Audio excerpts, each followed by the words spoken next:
Білгір мен дым білмес емтихан тапсыруға келеді. Алдымен білгір кіреді. Оған қойылған сұрақтар. Суға батып бара жатқан адамды көрсең, не істейсің? Арқан жіберіп құтқарып қаламын. Досың пойызбен алыс жолға кетіп бара жатса, не істейсің? Қош бол деп шығарып саламын. Төбелесіп жатқан балаларды көрсең, не істейсің? Татуластырып жіберемін. Сүт алуға кезекте тұрған адамдарды көрсең, не істейсің? Кезекте тұрып, кезегім келгенде сүт сатып аламын. Бұл жауаптардың бәрін дым білмес естіп, өзінше жаттап алады. Суға батып бара жатқан адамды көрсең, не істейсің? Қош бол деп шығарып саламын. Досың пойызбен алыс жолға кетіп бара жатса, не істейсің? Арқан жіберіп құтқарып қаламын. Төбелесіп жатқан балаларды көрсең, не істейсің? Кезекте тұрып, кезегім келгенде төбелесемін. Сүт алуға кезекте тұрған адамдарды көрсең, не істейсің? Татуластырып жіберемін. Дәрігер, бір апта болды түсіме футбол ойнап жүрген тышқандар кіреді. Міне, мына дәріні ішсеңіз бәрі дұрыс болады. Ертең ішсем бола ма? Неге? Бүгін финал еді. Бассейнге 60 литр су құйылып, 64 литр су шығарылады екен.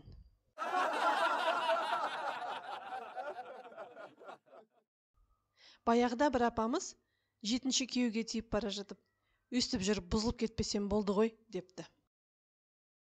Отағасы, бүгін екеуміздің шаңырақ көтергенімізге бақандай 15 жыл болыпты. Қорадағы семіз қошқарды соймадық па? Есің дұрыс па? Малдың не жазығы бар? Екеумізді таныстырған қуандықты сояйық. Күні бойы ішкен еркек түнде шөлде боянып, жанында жатқан әйеліне: "Қатын, су әкелші, аузым кеуіп бара жатыр." "У керек емес пе? Атауың түшкір. Мен бе аузың арақ құйған? Жат енді жыбырламай. Ұйқы бермедің ғой адамға." Біраздан кейін күйеуі: "Құлың болайын, алып келе қойшы, өліп барам. Мен саған жат дедім ғой. Енді қақылдай беретін болсаң, оқтау алып келіп басыңды жарам. Оқтауға барып жатсаң, келеріңде су ала кеш", депті.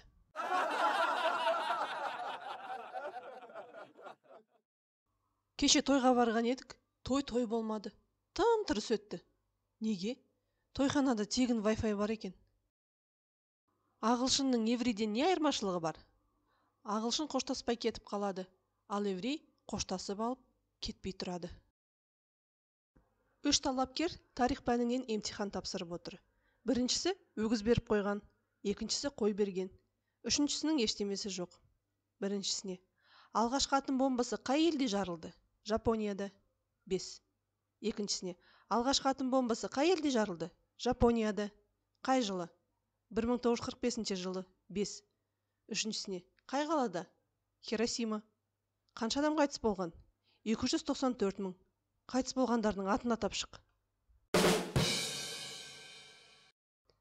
Автобуста шалдың жанына келіп бір қыз отырады. Қыздың көзі ілініп, осырып қойып оянып кетеді екен. Шал қарап тұрады. Сосын қыздың көзі тағы ілініп, тағы осырып қойып оянып кетеді. Содан шал тұрып: "Сенің терің жетіспей ма не?" дейді. Қыз: "Неге?" десе: "Көзің жұмылса көтің ашылады, көтің жабылса көзің ашылады" деген екен.